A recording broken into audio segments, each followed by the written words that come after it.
The reason why I like this is knowledge is power, right? And so you're getting them to start talking and you're allowing the conversation to flow and you're getting them to share information with you. That's why it's so important that interviews should be conversational. Conversations in your job search should be conversational. Yeah. We need to build rapport with these people that we're talking with and really try to stay concise, unlike I just did right now.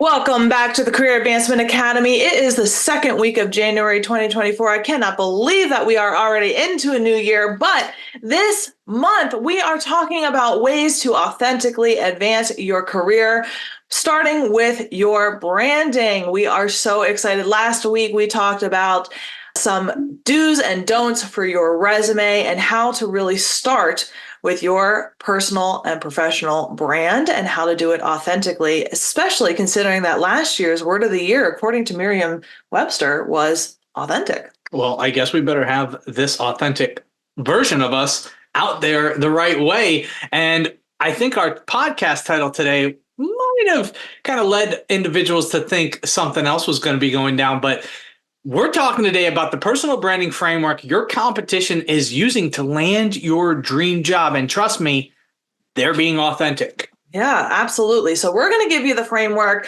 This is the framework that we teach our clients and is available in our courses online in order to make sure that you are building out a framework. And the reason why we really love frameworks here and all of our courses utilize frameworks because as someone who's a little neurospicy, what I have found is frameworks really help to build out your stories, help you tell stories authentically, and allow you to really focus on being authentic, but you've practiced and you're following a framework. So that eliminates some of that mental load instead of you sitting there when someone says, tell me about yourself. And you go, I forgot everything about me.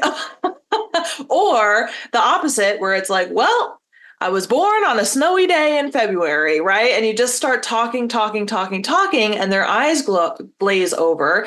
You now have a framework that you can fall back on, and you're kind of within some nice boundaries within that framework. You can answer really strongly, strategically, and be authentic without having to worry about that mental load. So we use frameworks a lot around here. Yeah. And today's framework, we're talking about building a strong personal brand. Why? Because it matters. According to LinkedIn, 71% of professionals believe that strong personal brands can receive more job offers.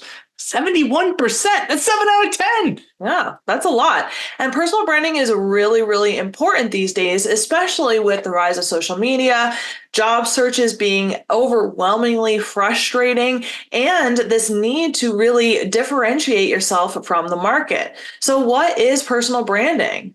Personal branding is the unique combination of skills, experience, and personality that you want the world to see in you. It tells your career story and it reflects your conduct, your achievements, your spoken and unspoken words, and your perspective. And this is really important in your personal branding when it comes to your career because it can either position you as an expert or a leader in your field. It helps open doors of opportunities and it creates a lasting impression on your current and future employers. This is really important because you want that lasting impression. You want people to remember you and you want people to associate you with the things that you want them to associate you with instead of potentially things that you don't, right? Yeah, I think for me, when I think about personal branding in my life, really, it's changed a lot. Like once upon a time when you first met me, I was a personal trainer. Mm-hmm. I was working part-time. I was going to college and really trying to figure out professionally what I wanted to do. I knew I wanted to be a professional, but I had no idea how I was going to get there. And then it kind of morphed and changed to where I became kind of like customer success savant of some sorts. And then I went into administration and kind of did that from a retail perspective. And then we kind of started this business and we left the corporate world. And then I kind of became a salesperson and also a coach and leading groups of people and helping them change their mindset and perspectives. That's kind of now like my journey with personal branding. How about yours? Yeah. So with my personal branding, I graduated college in 2008 at the height of the recession, of the first recession that we've been through as millennials, and with a double degree in management and marketing. And I got a marketing job right away. And then it all kind of went downhill from there. I went into retail. I went into customer service. Meanwhile, all of these jobs that I was doing, I was also building up my first business, which a lot of people don't know that this is my second foray in entrepreneurship, but I had a wedding photography business and I did that for about 7 years and I was really building that up while also working full time. And then I switched and completely pivoted my career into human resources, which I loved. And I built up that career. And then we built this business from there. And what's really interesting, Jack and I talk about this all the time, is that our history of really rebranding ourselves and rebuilding ourselves, him getting a degree in philosophy and personal training and all of that has really helped him become this mindset and accountability coach that we have in the career, as well as him learning firsthand all of the HR, resume, all the stuff that we've been doing, as well as my background in management and marketing, the foray in entrepreneurship that I had, the creativity that I had in wedding photography, as well as my whole background in human resources and resume writing has really created me to be able to be the powerhouse coach that I am right now. And so what's really interesting is that throughout all of these chapters in our lives that we've had, it's required us to rebrand ourselves, not just in our own minds, right? As who we see ourselves as, which is probably sometimes the hardest part, but also to rebrand ourselves into who our friends and our family see ourselves and how we present ourselves online, right? Because there are people who met me when I was their photographer who sometimes, even just a couple of years ago, I was contacted, oh, do you still do photography? And I'm like, no, I don't. I'm a completely different person. But what's really great about this is that because of all those different chapters in our lives, we have become who we are. And each of those moments in our lives has played a big part into who we are. Both Jack and I mentioned that we worked in customer service, we worked in contact centers, and because of that, we've worked in some tough situations dealing with really tough people at high emotional levels. And that has allowed us to really remain calm when our clients are going through some of the toughest moments of their lives, being unemployed and going through job searches, right? And it's interesting to really reflect on those moments in our lives and how they played a part into who we are now, right? So, why are we telling you this story, right? It's because your personal brand is truly your skills, your experiences, your values, and the life and the chapters of what you have lived to bring you to who you are now. And a lot of times we talk to people and they say, oh, I've changed careers or I've pivoted and all this other stuff. And because Jack and I have gone through so many different chapters, and at the time in our 20s, it felt a little shameful. It felt a little frustrating. Like, what are we doing? How are we figuring this out? But because we can look back and we can see how each of those chapters of our lives really have brought us to be uniquely qualified for what we do now, it has allowed us to help others craft their personal brand and show how they're uniquely qualified for what they're about to do or the next step in their career. And so why I'm kind of talking so hard and going hard in the paint about this is because I want you to really, as you're developing your unique value proposition, as you're developing your personal brand, start thinking about where you've been, where you've worked, the skills that you have, the experiences that you've had, the places that you visited and lived, your cultures, the people in your life, because every single one of them have been in your life or you've experienced them for a reason. And it makes your story uniquely different from your competition or the person next to you. And it all comes in for a reason. And don't shy away when talking about your personal brand from aspiring to be more than what you are now. Mhm. because having that compass, if you will, of saying, I know I want to go that way. I don't exactly know how I'm going to do it, what it's going to look like, but what's going to happen is you're going to start crawling in that direction. It might not always be perfect, but you're going to start implementing the steps to get you closer to that. So don't be afraid of setting lofty expectations for yourself. Mhm. Don't be afraid of going there, because if we don't have a personal brand, guess what's going to happen? We're going to blend into the job market. We're going to look just like every Tom and Harry out there. The other thing is, we're probably going to be overlooked.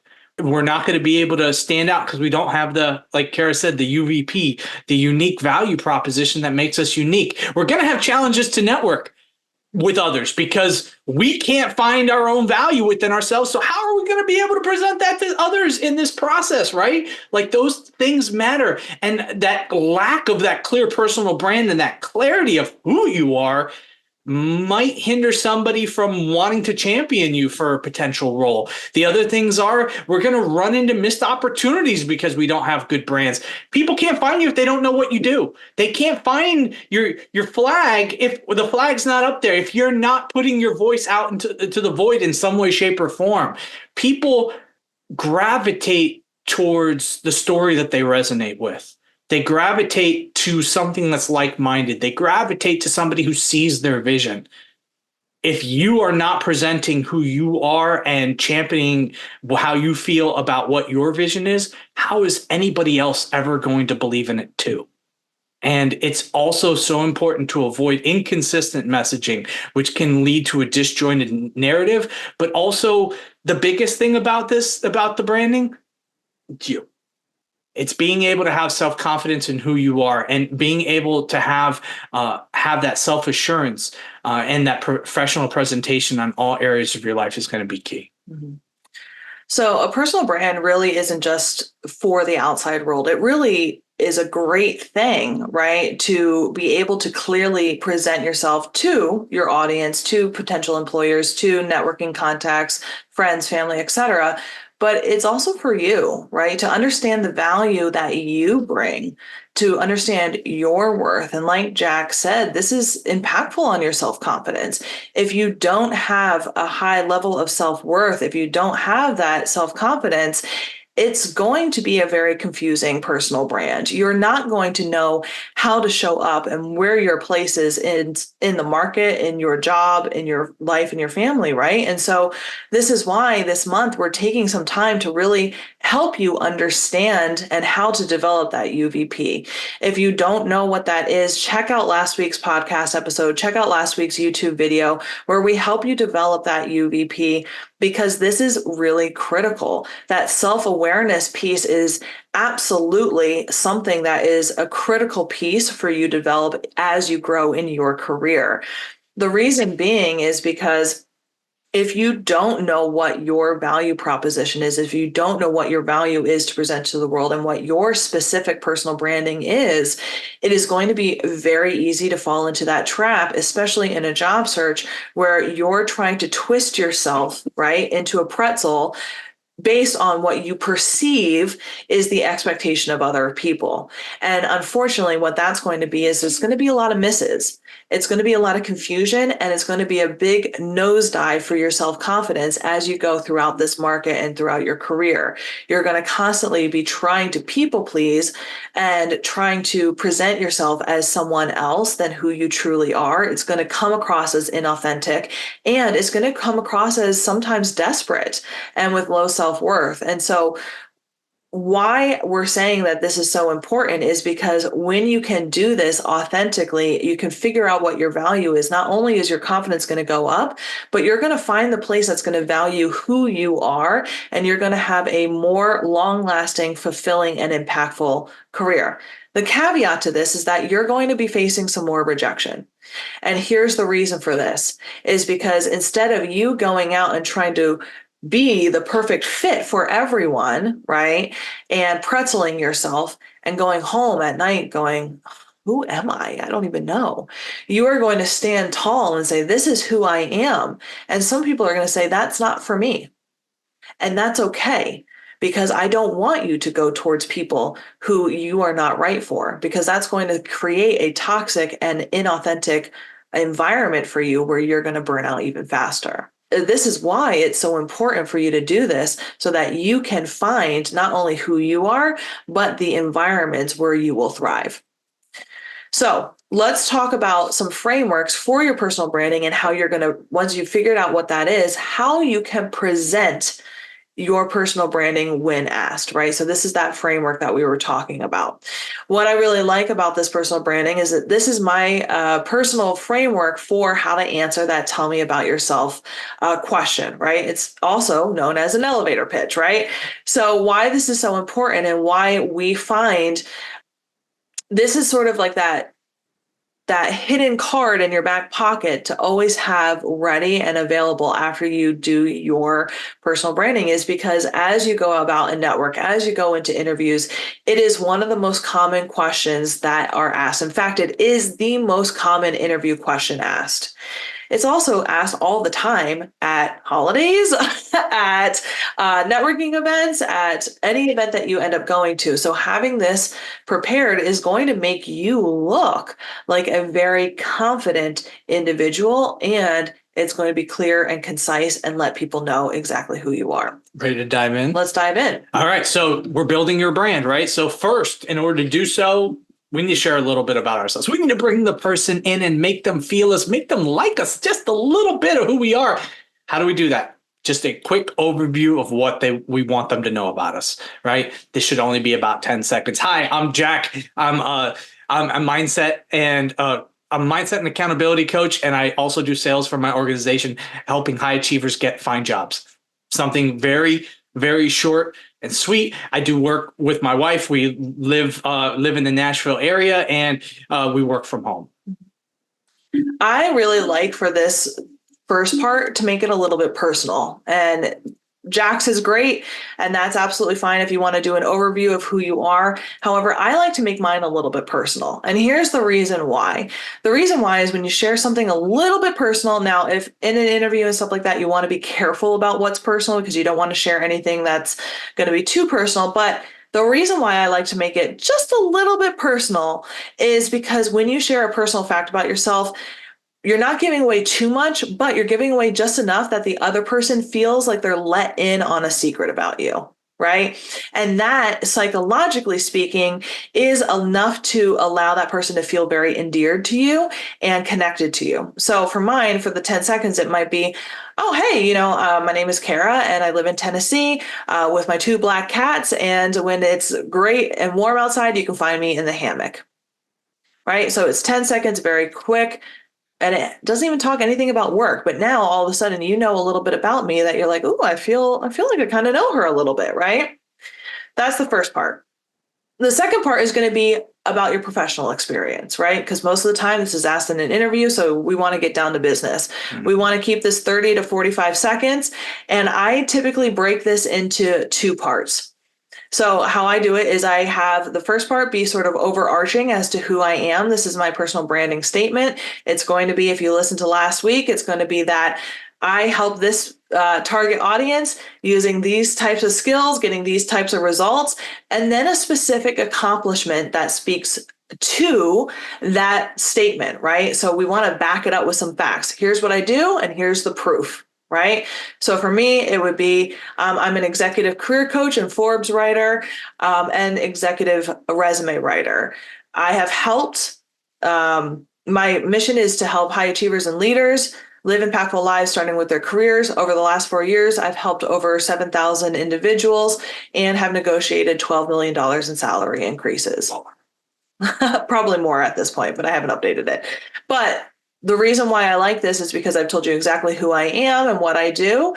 And I've got a nice, impactful metric and statement that kind of backs it up. Right? I love that. I think that's really important to take note. And I like your short little elevator pitch we're building a little better than mine, okay. But that's okay. That's why it's a work in progress. And that's why you need to work on this. Yeah. Because once you practice it a couple times, then you have this just by memory and you can just go ahead and use it in any situation. Yeah. We have clients who have literally landed roles on the commute train. Yeah. Talking to other people who were sitting next to them. and they landed the role of their dreams. Literally. It happens. That was so cool. Yeah. We've had people do this at networking events. We've had them do it in their driveway. We've had clients get their neighbor help them out get a job. These things happen. You need to be trained in order to do this. And if you do it right, it creates magic. Yeah. And what's really cool is really that's the only amount that you need to memorize. The other part of the framework is the stuff that you're going to come up with on the fly. And I'm going to tell you about it. But really, that's the only part that you have to memorize. So again, I'll tell you mine. So, hey, as you know, my name is Kara. I live in Tennessee with my husband and 2 black cats. And when the weather's warm, you're going to find me outside on the hammock. Professionally speaking, I'm an executive career coach, Forbes writer, and executive resume writer. We help high achievers and leaders live impactful lives. Ooh, starting with their careers. In the last 4 years, we've helped over 7,000 executives and professionals find their dream job and have been responsible for $12 million in salary increases, right? So that is it, minus the little fumble in between. The last part of the framework is why you're excited to be in that conversation. Here's the psychological part behind it. Excitement breeds excitement. The amount of times that I have been a recruiter and I'm in an interview with someone and I ask them, why do you want this job? Why are you excited about this company? And they're like, oh, I don't know. No one wants to work with someone who's not excited, or no one even wants to continue a conversation with someone who you can tell is bored to be in that conversation, right? So why we love this part is because you're really breeding that excitement and you're creating that ping pong approach to that conversation, and you're getting the other person talking. The reason why I like this is knowledge is power, right? And so you're getting them to start talking and you're allowing the conversation to flow and you're getting them to share information with you.